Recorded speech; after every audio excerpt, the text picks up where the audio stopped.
باپ اور بیٹے اور روح القدس کے نام میں آمین۔ یہ سال کے دوران دوسرے اتوار کی عبادت کا پیغام ہے۔ پہلی تلاوت پہلا سیمویل اس کے تیسرے باب کی 3 سے 10 اور پھر 19 آیت میں، اے خداوند فرما کیونکہ تیرا بندہ سنتا ہے۔ مزمور 39 میں جماعتی جواب ہے، اے خداوند دیکھ میں آیا ہوں کہ تیری مرضی بجا لاؤں۔ دوسری تلاوت مقدس پالوس رسول کا پہلا خط کرنتھیوں کے نام اس کے 6 باب کی 13 سے 15 آیت اور پھر 17 سے 20 آیت۔ تمہارے بدن مسیح کے اعضاء ہیں۔ نعرہ حمد ہے، اے خداوند فرما کیونکہ تیرا بندہ سنتا ہے اور ہمیشہ کی زندگی کی باتیں تو تیرے ہی پاس ہیں۔ انجیل مقدس بامطابق مقدس یوحنا اس کے پہلے باب کی 35 سے 42 آیت میں، انہوں نے جہاں وہ رہتا تھا دیکھا اور اس کے ساتھ رہے۔ میرے جو اس عبارت کا جو پیغام ہے، اتوار کا پیغام جو ہے، اس کا مرکز ہے خدا کی صحبت میں رہنا، اس کی قربت میں رہنا اور اسے پہچاننا۔ کیٹیکزم آف دا کیتھولک چرچ میں یہ تعلیم دی جاتی ہے کہ خدا نے انسان کو بنایا ہے۔ بنانے کا مقصد کیا ہے؟ انسان کو بنانے کا مقصد ہے تاکہ انسان خدا کو جانے، انسان خدا سے پیار کرے، انسان خدا کی خدمت کرے اور بالآخر انسان خدا کے ساتھ ہمیشہ کی زندگی میں داخل اور شامل ہو جائے۔ اور اس کے لیے ضروری ہے کہ ہم خدا کی قربت میں رہیں۔ اور آج کی پہلی تلاوت میں ہم خدا کی قربت میں سیمویل کو دیکھتے ہیں، جسے خدا نے بلایا اور وہ سمجھتا نہیں، اب تک وہ خدا کو جان نہیں پایا، مگر اس کی رہنمائی کے لیے علی موجود ہے۔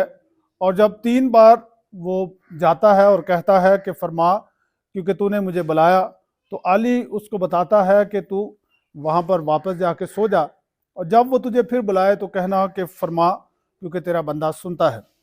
اور یوں ہی ہوا کہ علی نے سیمویل کو خدا کی پہچان دی، اور پھر سیمویل خدا کے ساتھ چلا اور اس کے وسیلہ سے بہت سارے لوگوں تک خدا کا پیغام جو ہے وہ پہنچا۔ انجیل مقدس میں یوحنا اصطباغی آج خداوند یسوع مسیح کی طرف اشارہ کرتا ہے اور کہتا ہے دیکھو خدا کا برہ، اور 2 شاگرد دیکھتے ہیں اور اس کے پیچھے آتے ہیں۔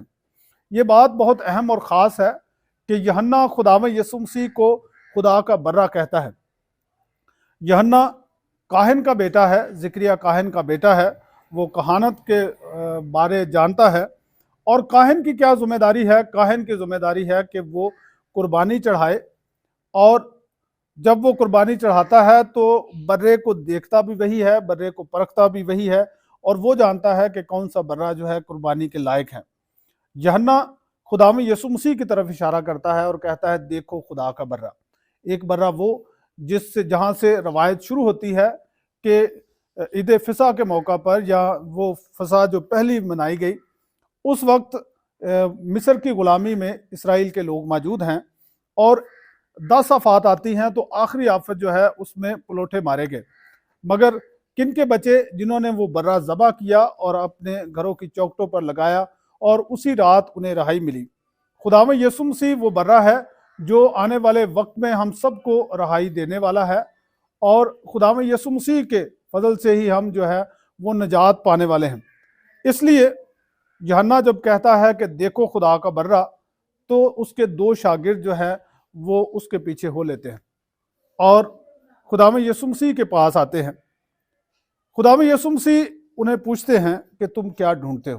یہ بہت اہم بات ہے کہ ہم کیا ڈھونڈتے ہیں، ہماری زندگی کا مقصد کیا ہے، ہم کیا تلاش کرتے ہیں۔ بہت سارے لوگ گھروں سے نکلتے ہیں خدا کے خادم ہونے کے لیے، خدا کے پیچھے جانے کے لیے، مگر آخر وہ بھٹک جاتے ہیں، وہ ڈھونڈ نہیں پاتے۔ تو خداوند یسوع مسیح ان کو ایک طرف پوچھتے ہیں کہ تم کیا ڈھونڈتے ہو، اور جب وہ خداوند یسوع مسیح کے پاس آنا چاہتے ہیں، رہنا چاہتے ہیں، دیکھنا چاہتے ہیں، تو خداوند یسوع مسیح دوسری اہم بات کرتے ہیں، اور وہ ہے آؤ اور دیکھ لو۔ کیا دیکھ لو؟ خداوند یسوع مسیح جہاں رہتا ہے وہاں دیکھو، خداوند یسوع مسیح کے ساتھ جی کر دیکھو، خداوند یسوع مسیح کے ساتھ وقت گزار کر دیکھو۔ اور یہی ہوتا ہے کہ دونوں شاگرد جو ہیں وہ خداوند یسوع مسیح کے ساتھ وقت گزارتے ہیں، اس کے ساتھ رہتے ہیں، اور ساتھ رہنے سے جو ہے ان کی زندگی میں ایک تبدیلی آتی ہے۔ اور اندریاس اپنے بھائی شمعون کے پاس جا کر کہتا ہے کہ ہم نے المسیح کو پا لیا ہے، ہم جان گئے ہیں اس کے بارے میں، المسیح کو ہم نے پایا ہے، اور اب وہ اپنے بھائی کو لے کر آتا ہے خداوند یسوع مسیح کے پاس، اور خداوند یسوع مسیح نے کہا کہ تو شمعون بریونہ ہے، تو کیفا کہلائے گا، تو وہ چٹان ہے جس پر میں کلیسیا بناؤں گا۔ مقدس متی کی انجیل میں بھی اس بات کی وضاحت ہے کہ خداوند یسوع مسیح نے اسے کہا کہ تو چٹان ہے، اس پر میں کلیسیا بناؤں گا۔ میرے عزیزو، ہم اس ترتیب کو غور سے دیکھتے ہیں تو یہاں ہم ایک بات کو جان پاتے ہیں کہ سلسلہ وار جو ہے وہ خدا کو ہم جان پاتے ہیں، ہماری کوئی رہنمائی کرتا ہے اور ہم خدا کو جانتے ہیں، پھر ہماری ذمہ داری ہے کہ ہم دوسروں کی رہنمائی کریں اور دوسروں کو خداوند یسوع مسیح کے پاس لے کر آئیں، اور اس کے ساتھ تعلق رکھنے کے لیے، اس کے ساتھ منسلک رہنے کے لیے ضروری ہے کہ آج کی دوسری تلاوت پر غور کیا جائے، جو ہمیں پاک و پاکیزہ رہنے کی دعوت دیتی ہے، جو ہمیں خدا کے لائق بننے کی دعوت دیتی ہے، اور جو ہمیں حوصلہ بھی دیتی ہے کہ جب ہم خود کو پاک و پاکیزہ رکھتے ہیں تو پھر ہم روح القدس کی ہیکل ہیں، پھر خدا ہم میں بستا ہے، اور جب خدا ہم میں بستا ہے تو ہم اس کے ساتھ ایک روح ہو جاتے ہیں۔ جب ہم میں خدا بس رہا ہے، جب ہم اس کے ساتھ ایک روح ہیں، تو پھر گناہ کرنا اپنے درجے سے نیچے گرنا ہے، گناہ کرنا جو ہے اپنے آپ کو نیچے گرانا ہے اس بلند مقام سے جو مقام ہمیں خدا نے عطا کر رکھا ہے۔ یہ اتوار ہمیں یہ دعوت دیتا ہے کہ ہم اپنے آپ کو خداوند یسوع مسیح کے ساتھ منسلک کریں، اس کے ساتھ وقت گزاریں، اس کو جانیں اور پہچانیں، جس کے وسیلہ سے ہم نجات پاتے ہیں اور دوسروں کے لیے بھی نجات کا باعث بنیں۔ خداوند ہمیں اپنے کلام کے وسیلہ سے برکت بخشے، باپ اور بیٹے اور روح القدس کے نام میں آمین۔ بند ہو گیا۔